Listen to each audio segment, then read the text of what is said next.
I never thought it would happen like this. I always imagined that if I were going to be excommunicated, it would be a heated argument. Yelling. Maybe even a physical fight. But no. It wasn't dramatic. It wasn't explosive. It was cold. Silent. Public. The moment Vanessa stood up at the dinner table, that perfectly poised, all smiles realtor, and made her announcement, I felt something inside me snap. It was like someone had cut a string that was holding me together. I didn't need to hear the words. The look on her face said it all. On behalf of the family, she began, looking out at everyone with that ridiculous air of superiority she's always had. I'd like to say that we are officially distancing ourselves from Layla. She paused, her eyes flicking in my direction. Her behavior has become too disrespectful, too selfish. We've had enough. Her words hung in the air like smoke, suffocating everything in their path. My mother clapped. A hesitant, almost apologetic clap, but it was still there. Like she was trying to keep up with the act, trying to play her part. And Nathan, her husband, leaned back in his chair, a smug grin creeping across his face. I wanted to punch it off. But the worst part? The part that made my stomach twist so tight I could hardly breathe? My father. He didn't say anything. He didn't even look at me. He just stared down at his plate and nodded, his fork scraping the mashed potatoes. A subtle movement, almost like a silent agreement to whatever Vanessa had said. I felt the sting of the betrayal settle into my bones. I didn't argue. I didn't yell. I didn't beg them to reconsider. Instead, I reached into my coat pocket and pulled out a brown envelope. It was heavy, thick.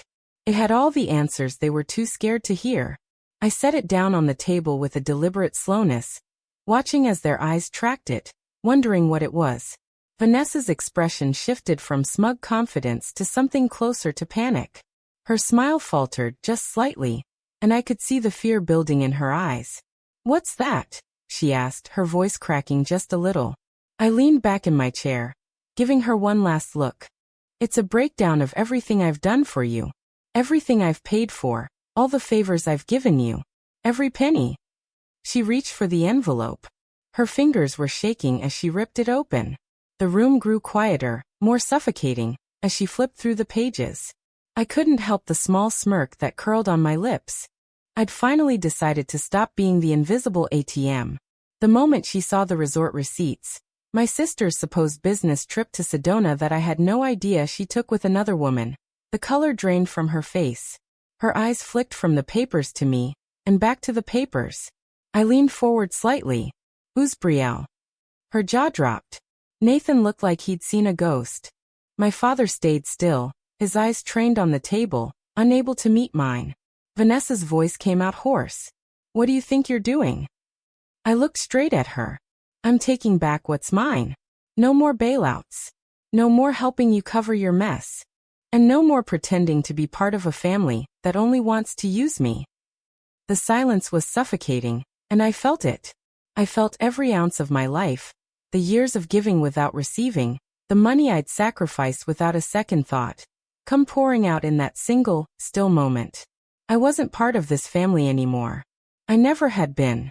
I stood up slowly, watching their stunned expressions, letting the weight of what I'd done sink in. "I'm done," I said quietly. "Good luck."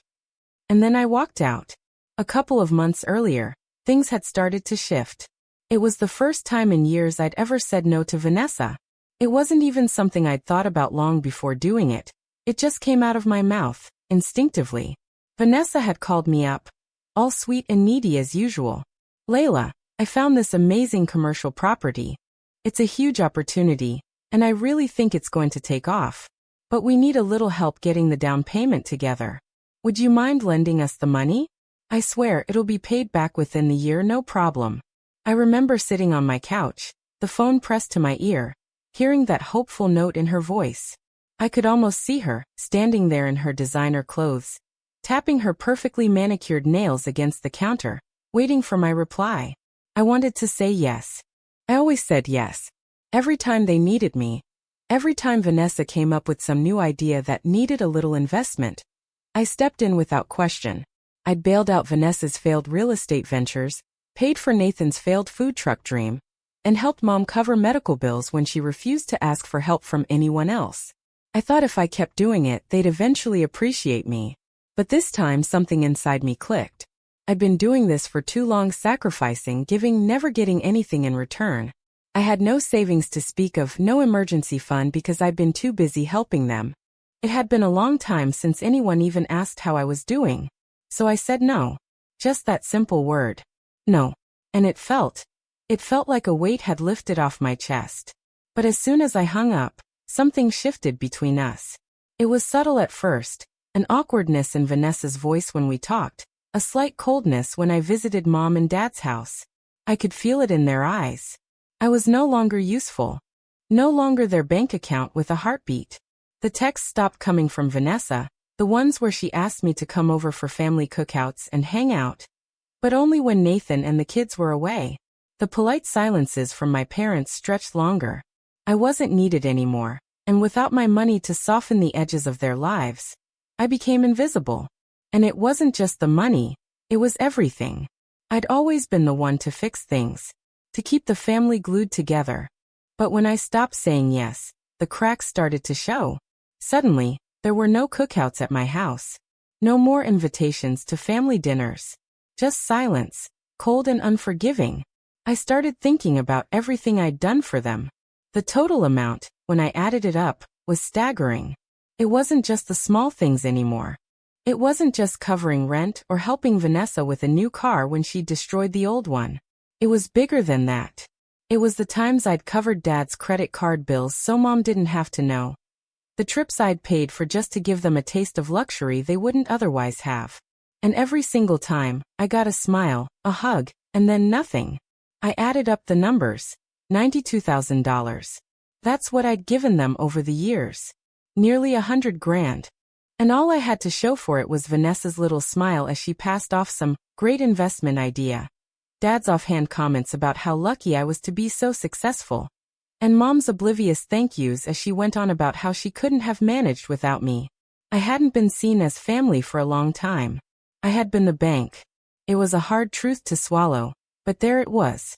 I'd been the fool, playing the role of the dutiful daughter, the one who bailed everyone out, who silently took on their burdens so they didn't have to worry. And the second I said no, they turned on me like I had broken some sacred rule. A couple of weeks passed since I declined to help with Vanessa's latest money grab. The silence was deafening. I barely saw them anymore. Vanessa had stopped texting, and I only saw my parents when I dropped by for a quick visit. Their eyes were vacant, distant. The absence of love was heavy in the air, and I felt it every time. And then there was the text. From Vanessa. I'm just checking in. Hope you're doing well. We're still waiting for you to make up your mind about the property. It's an amazing deal, you really should think about it. Let me know. We miss you at family events. I'll talk to Mom about having you over soon. The message stung. There was no apology, no acknowledgement of the distance that had grown between us. She still expected something from me. Still expected me to fix things. That was when it hit me. The line had been drawn, and it wasn't just about the money. It had never been just about the money. It was about me. They didn't respect me as a person. They only respected me when I was useful. When I was the one who could always be counted on to make things right. To come through when they were in a jam. And now that I wasn't, I didn't matter anymore. I sat in my car, staring at my phone. I was exhausted. Physically, emotionally, mentally. I wasn't their savior anymore, and yet somehow they still expected me to be. But I wasn't going back to that. The weight of it all pressed down on me like a mountain. This was bigger than a no to one more loan. It was a refusal to continue being the person they had molded me into. A quiet, invisible, unappreciated force that was only called on when they needed help. I had been there for them in ways they would never understand, and for the first time, I was about to stand up for myself. Enough was enough. It had been a few months since I'd declined to help Vanessa with her business investment.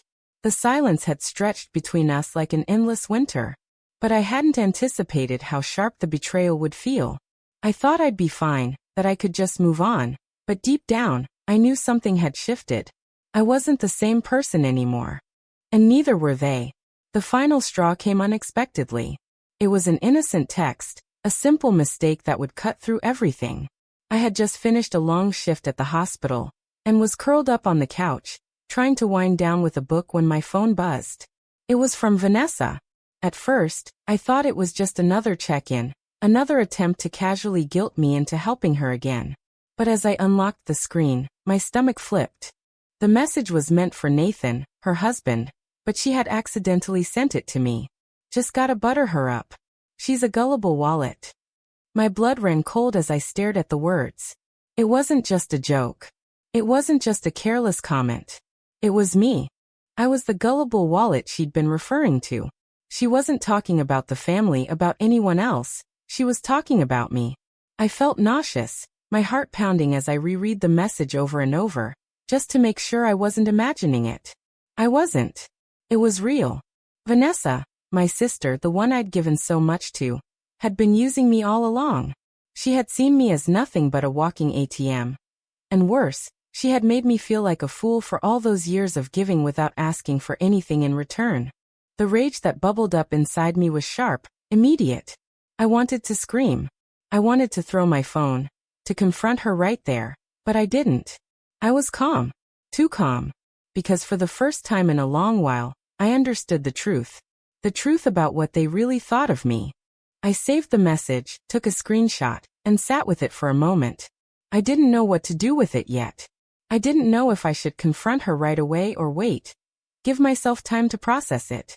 But I knew one thing. This couldn't go on. Not anymore. A few days later, I met Jenna at the cafe we always went to.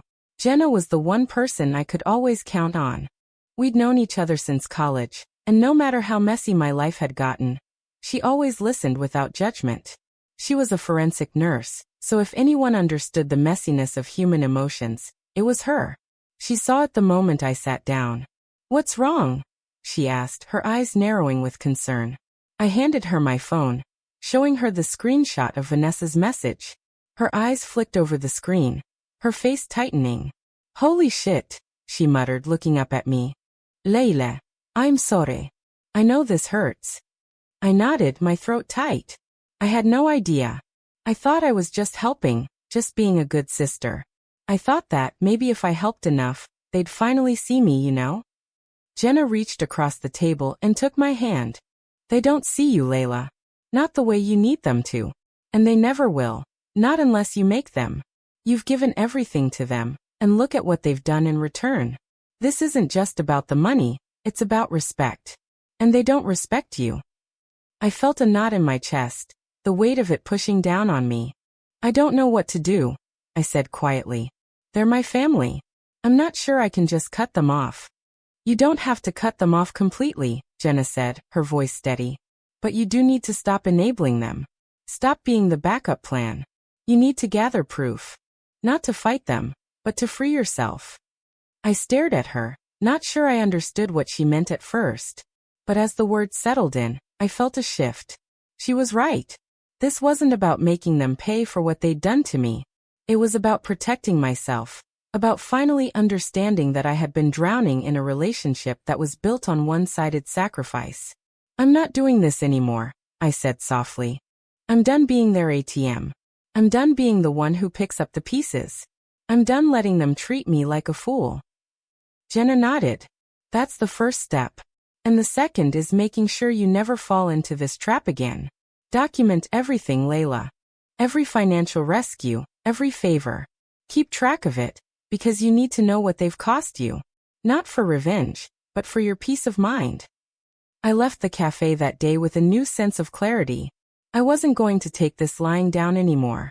I wasn't going to let them use me until I had nothing left to give. It was time to gather the truth, and when I was ready, I would make sure they knew exactly what they had done. I wasn't going to be their fool anymore. For the next few weeks, I focused on one thing: proof. Jenna's advice was clear, and I followed it meticulously. I started digging through old PayPal receipts, bank statements, and even the occasional Venmo transaction. Everything had piled up over the years, small requests, small amounts, but when added together, it was a mountain. The first few days were almost cathartic. I had always thought I'd done these things out of love, out of duty, but now I saw them for what they really were. favors with strings attached. My heart ached as I flipped through receipts for rent payments I had covered for Vanessa, wires to mom and dad for utilities and medical bills, and random deposits for Nathan's restaurant idea that had failed miserably a year ago. I found invoices from private doctors, payment plans for prescriptions that weren't even mine, but had somehow landed in my hands. The receipts for their vacations I'd helped fund for years, were the hardest to look at. They'd gone on cruises, weekend getaways to expensive resorts, and yet here I was, living paycheck to paycheck, never getting a real thank you. Just an occasional, "You're so generous, Layla." But then as I dug deeper, I found something that made my blood run cold. It was buried in a bank statement, buried beneath a pile of minor transactions, but when I finally saw it, everything else clicked into place. There, on the statement, was a charge from a luxury resort in Sedona. Vanessa had always told me she was attending a women's wellness conference, and I'd believed her, of course. It sounded like something she'd do. Go away for a few days, get some me time. Come back with a new, polished version of herself, ready to take on the world. But the bank statement told a different story. There was the charge. Couples spa package, Vanessa Brielle. Brielle? My heart skipped. I called the resort, acting casual, asking for a breakdown of the package details. I knew exactly what I was doing, but I wasn't prepared for the shock that followed. The receptionist didn't hesitate. She confirmed the reservation, even provided a brief description of the services. Couples massages, spa treatments, private dinners, she said. Couples massages. Brielle wasn't just a friend. She wasn't just a random name. She was the woman Vanessa had been seeing while she was married to Nathan. I could feel the bile rising in my throat. I printed out the receipts and tucked them into the folder with everything else. Each paper, each document was a small victory, a tiny piece of the truth. This wasn't just about money. It was about the lies. It was about the deception they had woven around me for years. They treated me like I was blind to it, like I'd never see how they took advantage of me. As the days went on, I filled the folder. PayPal transfer logs, bank statements, old credit card receipts. Every transaction that had been made to keep their lives afloat while I drained mine. My fingers ached, but it felt good. It felt like I was finally seeing them for who they were, and not just the family I thought I had. One evening, as I was flipping through a file box full of old papers, I found another one. An old document from a private school my niece Ava had attended before they moved her to a public school. I had paid the tuition after Vanessa asked, claiming there was an emergency with her finances. Of course, I never asked any questions. The tuition was over $6,000.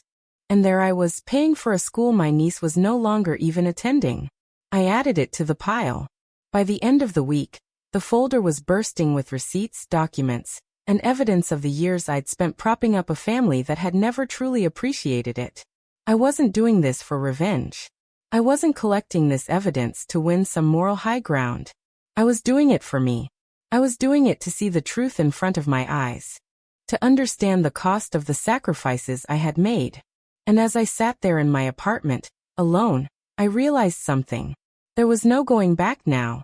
There was no pretending everything was fine. The truth was out. It was out, and now I had the power to take control. The next step was clear. I had to show them. I had to let them see what they'd done. But first, I had to prepare myself for the fallout. The night of the dinner, I sat in my car outside my parents' house, the brown envelope heavy in the passenger seat next to me. It felt like a weight I could never shake.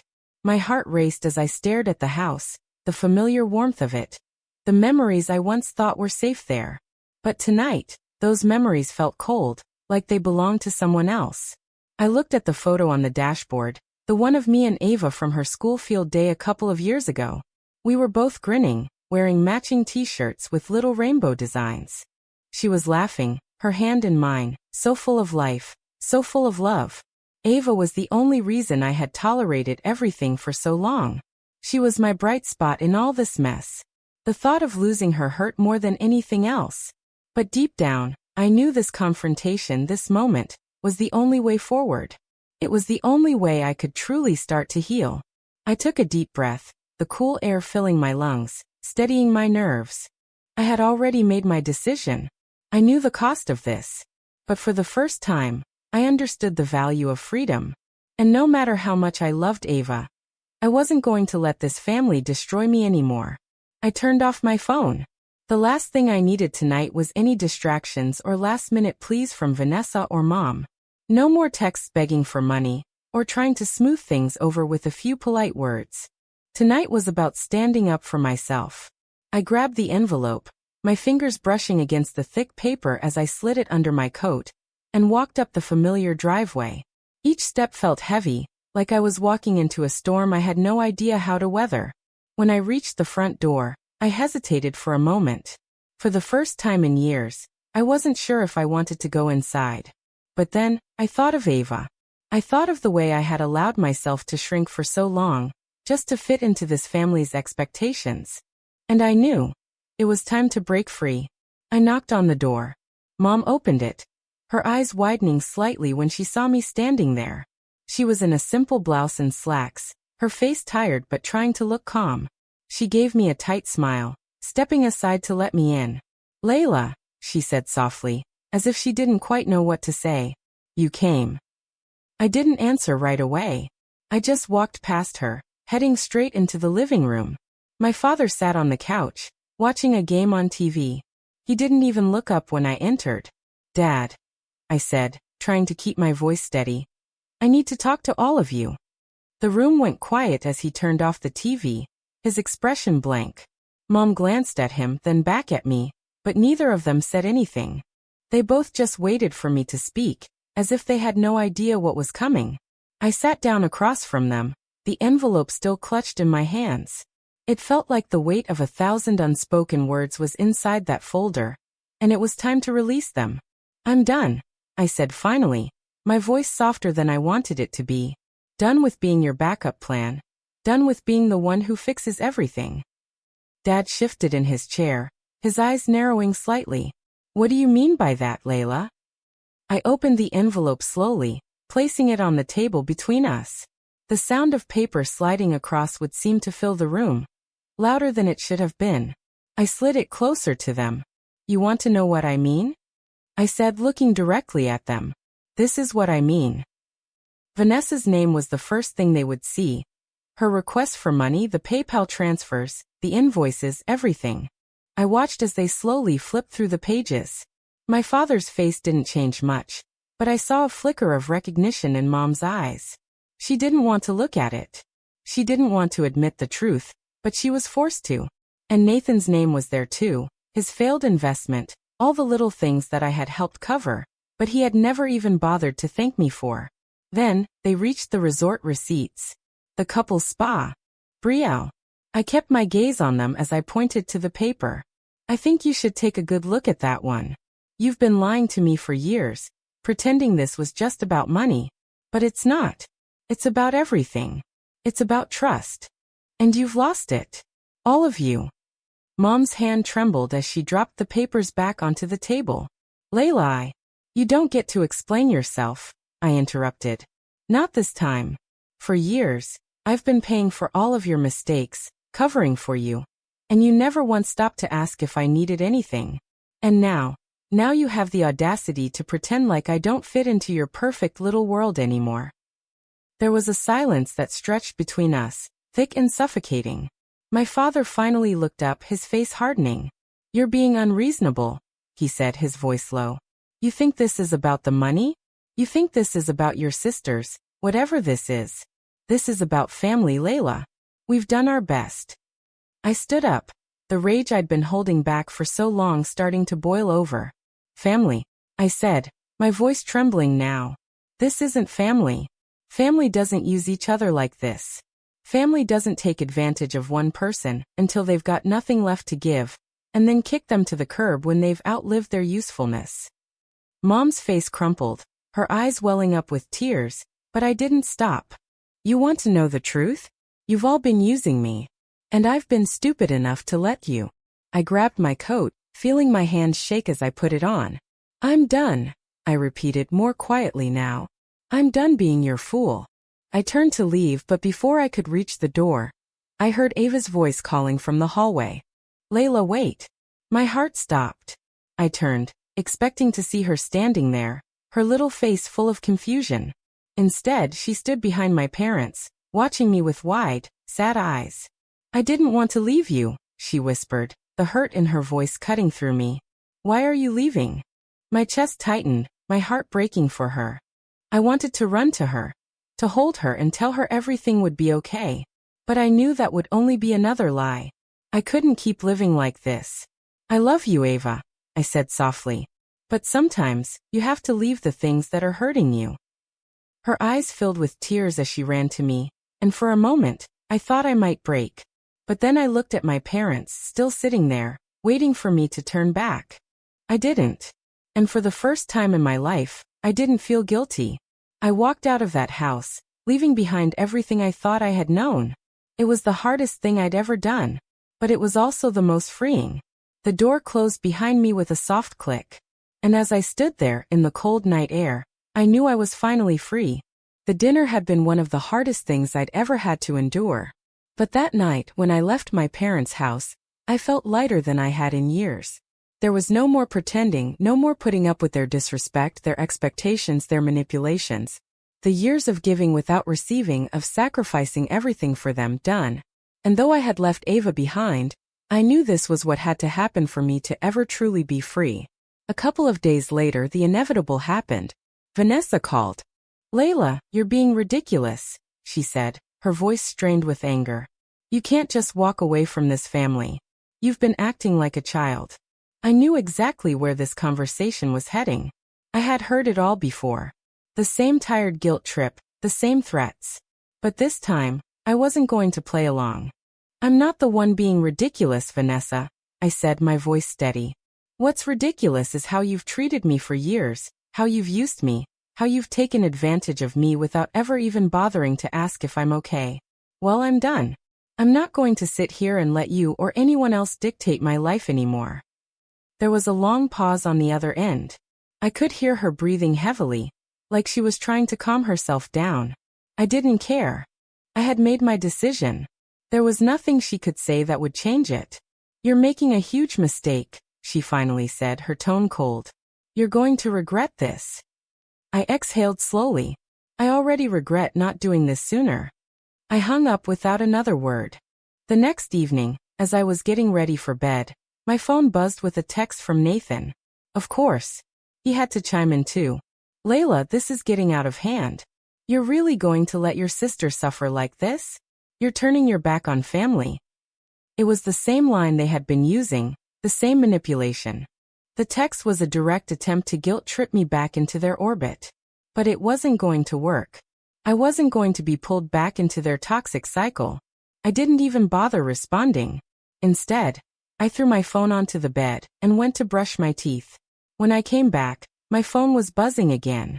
It was a voicemail, this time from my mother. My heart sank. I had been bracing for this. Layla, her voice came through shaky and full of emotion. I don't understand. We've always been there for you. You can't just walk away. This isn't who you are. Please. Please just come back. We'll fix it. I know you're angry, but we're your family. I stood there, the phone in my hand, fighting the urge to break down. I felt that old pang, that pull toward them, the one that used to make me feel obligated to fix things, to smooth everything over. But I resisted. I had to. This was the right thing to do, even if it hurt. But the next part of my plan? The final part? That was what I was most terrified of. It wasn't just about cutting them off. It was about exposing everything. They needed to see the full extent of their manipulation. And Vanessa needed to understand the depth of her betrayal. She had to know what she had done to me. So I took the folder, packed with everything, bank statements, receipts, screenshots, and every bit of evidence, and prepared to send it. I had waited. I had let the shock of my departure settle in, giving them time to stew over what had happened. But now it was time to pull back the curtain. I opened my email, attached the folder, and without hesitation, typed the subject line. The truth. I thought about it for a second, then typed the message. I've given you everything I had. I've helped you in every way possible, financially and emotionally. But the truth is, I've never been part of this family. Not in the way I deserve. You've used me. You've lied to me. And this is my last step. Letting you see it for yourselves. Everything I've done, all the sacrifices I've made, and how you've taken it all without a single ounce of gratitude. I am no longer responsible for your lives. I revoke every favor, every obligation, every dollar I've given. You'll never have the same hold over me again. Layla. I hit send. There was no turning back now. The floodgates were open. My family would see everything. They'd see how they'd slowly suffocated me with their demands, their false smiles, and their expectations. And maybe, just maybe, they would understand the cost of their selfishness. The moment I hit send, I felt a sense of peace settle over me. It was the last piece of the puzzle. The truth, laid bare for them to see. And as I walked away from my phone, I knew that nothing would ever be the same again. 6 months passed. At first, it was all silence. The kind of silence that makes your skin crawl. That echoes in your ears long after you've closed the door behind you. The family didn't reach out after I'd sent the email. Not immediately, anyway. It was as if they needed time to process. Time to figure out how to deal with what I'd done. I didn't hear from Vanessa, or Mom or Dad. Not a single message, not even a missed call. I could only imagine their reactions, but at least I knew one thing. They couldn't ignore the truth forever. I had moved to a small apartment in a coastal town, far enough away that I could breathe, far enough away that I didn't feel like I was constantly looking over my shoulder. The apartment was simple, nothing extravagant, but it was mine. Every inch of it felt like a victory. I took a job at a small emergency clinic. It wasn't glamorous, but it was fulfilling. I had gone from working at a job that drained me emotionally to something that gave me a sense of purpose without asking for everything in return. It was quiet work, the kind I could leave at the door when I went home. It was everything I needed to reset. My mornings followed the same routine: coffee, a run along the beach, and then work. I didn't think about the family anymore. At least I tried not to. But there were moments. Moments when I'd be walking along the shore, watching kids run along the sand, and my heart would ache. I missed Ava. I missed her laugh, the way her little hand had once held mine, the way she'd look up at me with those big eyes. I missed her more than I cared to admit, but I knew I couldn't let that pull me back into their orbit. I wasn't ready for that. Not yet. Jenna visited often, and we started a weekend tradition. Saturday brunch at the local diner, followed by long walks along the cliffs. It was our new normal. And it was everything I'd been craving. I hadn't realized how starved I'd been for something simple. Something that didn't come with strings attached. "You're doing well," Jenna said one morning, as we sipped our coffee on the balcony. "I can tell. You're not just surviving anymore. You're living." I looked out at the ocean, watching the waves roll in. I don't know if I'd say I'm living just yet. But I'm okay. And that's a start. Jenna raised an eyebrow. "You don't give yourself enough credit. You've made huge changes. It's okay to be proud of that." I smiled, but it was a small one. I don't know how to feel about it yet. I still miss Ava. I wish I could talk to her. Jenna's voice softened. "I know. But what you did, Layla, it's not just about you. It's about her too. She'll understand one day. And when she does, she'll respect you for doing this. For standing up for yourself." I nodded slowly, but the ache in my chest didn't go away. I missed her, and I couldn't help but wonder if I'd made a mistake. But I knew deep down I hadn't. I had to choose me. And choosing me meant leaving the toxic mess of my family behind. One evening, I walked into my apartment after work to find a letter waiting for me on the kitchen counter. The handwriting was familiar, Mom's. My stomach dropped, the familiar knot tightening in my chest. I opened it slowly, reading her words as if they might be a final plea. "Layla, I don't know what we've done to deserve this. We miss you. We need you. Things aren't the same without you. And I can't pretend that I understand why you walked away. But I've thought about it. I've seen the mess we've made. Vanessa and Nathan, they don't get it. But I do. I've always depended on you. And I know that's wrong. But I'm asking you now, as your mother, to come back. Come home. We can fix this." The words hit me harder than I expected. She was trying. She was reaching for me in the only way she knew how. But it wasn't enough. It wasn't what I needed. I put the letter down, feeling an overwhelming mixture of sadness and relief. She had to see that this wasn't just about fixing things. It was about understanding them. And my family wasn't ready to understand. The phone buzzed a few moments later, and I saw the name flashing across the screen. Vanessa. I almost didn't answer, but something inside me pushed me to do it. I picked up the phone. Layla. Vanessa's voice was tight, almost pleading. Please. We need to talk. Everything is falling apart. Nathan, Mom, everyone. We're trying to fix it. You don't have to be a part of the mess, but we need you. Her voice cracked, but I didn't feel sympathy. Not this time. I'm not coming back, Vanessa, I said, my voice steady. Not like this. I've given everything to you all, and it's never been enough. You don't get to decide when I'm useful. I've finally learned how to take care of myself. And that's what I'm doing. I'm living my life. Without all of you. There was a pause on the other end, and I could hear her breath hitch. But I didn't care. I wasn't going to be pulled back in. Not now. Layla, please, she whispered, her voice barely audible. Don't do this. Please. I'm sorry, Vanessa. But I'm done. I hung up before she could say another word. It was the final goodbye, and I was okay with it. I didn't feel guilty, didn't feel like I was making a mistake. For the first time in my life, I was finally choosing myself. And that meant walking away even if it hurt. I placed the phone down and stood by the window, looking out at the ocean. The sun was setting, casting a warm glow over everything. I wasn't perfect, but I was free. And that was enough.